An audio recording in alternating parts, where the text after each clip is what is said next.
आज 150 वर्ष पूर्ण થયા છે।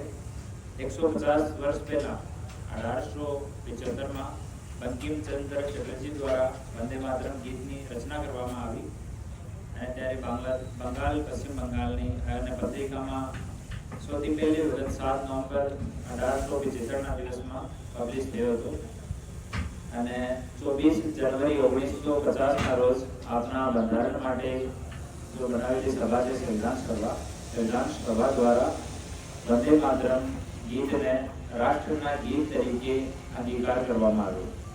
तो आपने आज राष्ट्रगीतना 150वा एनिवर्सरीना उपलक्ष्यमां पहले आपने स्वदेशी ની શપથ લેવામાં આવશે અને ના કેવળ શપથ લેવામાં આવશે બલકે આપણે પ્રતિજ્ઞા કરવી છે કે જેટલો સંભવ હોય વધુમાં વધુ આપણે સ્વદેશી વસ્તુઓનો સ્વદેશી સેવાનો ઉપયોગ કરવો।